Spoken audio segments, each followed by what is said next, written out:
It was a quiet morning in the small town of Willowbrook, Ohio, where the streets were lined with maple trees and the air was filled with the scent of freshly cut grass.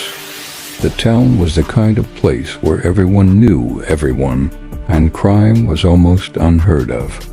But on the morning of June 5th, 2017, the town's peaceful facade was shattered when 9-year-old Lily Harper was found wandering alone on the outskirts of town. Lily was known to everyone in Willowbrook, a sweet, shy girl who had been born mute.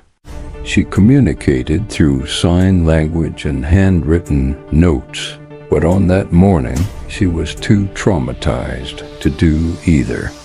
Her clothes were torn, her face streaked with dirt and tears, and in her hand, she clutched a small, blood-stained teddy bear.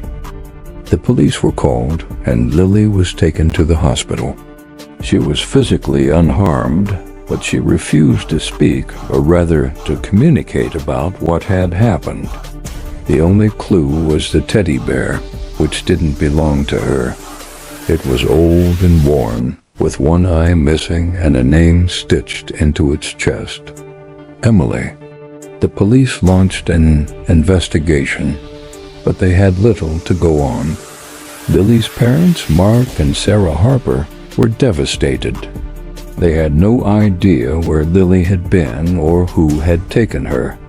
The only thing they knew was that their daughter had been through something horrific, and they were determined to find out what. As the days turned into weeks, the case grew colder. The police questioned everyone in town, but no one had seen anything unusual.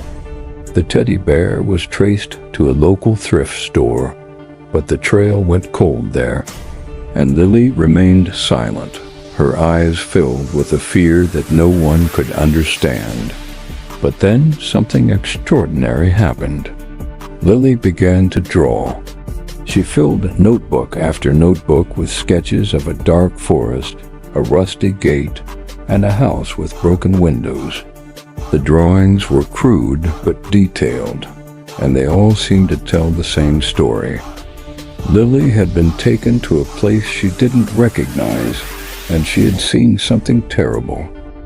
The police followed the clues in Lily's drawings, and they led them to an abandoned house on the edge of town.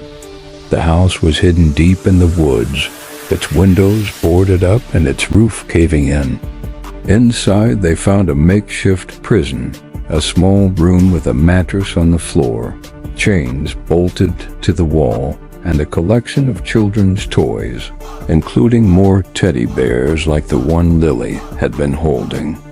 But the most shocking discovery was in the basement. Hidden behind a false wall was a collection of photographs, dozens of them, all of children. Some of the children were smiling, others looked terrified, and a few were no longer alive. The police realized they had stumbled upon the lair of a serial kidnapper, a monster who had been preying on children for years. The investigation led them to a man named Victor Kane, a drifter who had been seen in the area around the time of Lily's disappearance. Victor had a long criminal record, including charges of child endangerment and assault, but he had always managed to evade serious consequences. When the police arrested him, he denied any involvement in the kidnappings, but the evidence against him was overwhelming. Victor was charged with multiple counts of kidnapping and murder, but the trial that followed was anything but straightforward. The defense argued that the evidence was circumstantial and that there was no direct proof of Victor's involvement. But the prosecution had a secret weapon. Lily Harper. Lily, now 10 years old, was called to testify. She couldn't speak, but she didn't need to. Using a combination of sign language and her drawings, she told the court what had happened to her. She described being taken to the house, of being locked in the room, and of seeing Victor's face as he loomed over her. Her testimony was chilling. and it left the jury in tears. In the end, Victor was convicted on all counts and sentenced to life in prison without the possibility of parole. But for Lily and her family, the nightmare was far from over. Lily's drawings had revealed something even more horrifying: a network of kidnappers operating across multiple states who had been abducting children for years.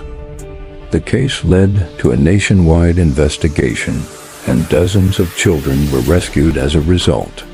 But for Lily, the scars of that night would never fully heal.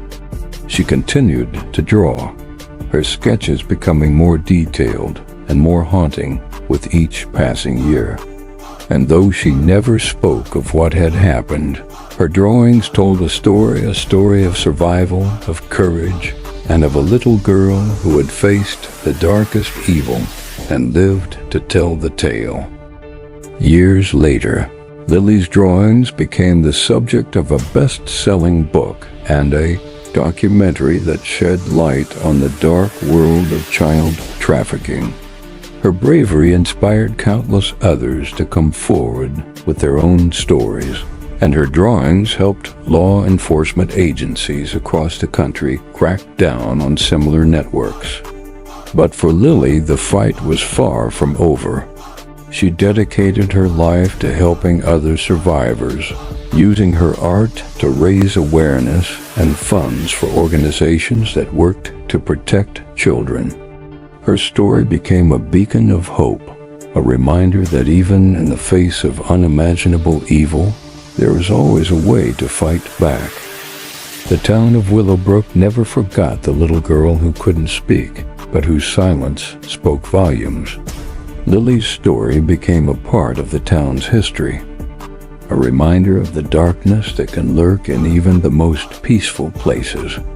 And though the scars of that terrible night would never fully heal, Lily's courage and determination inspired everyone who knew her.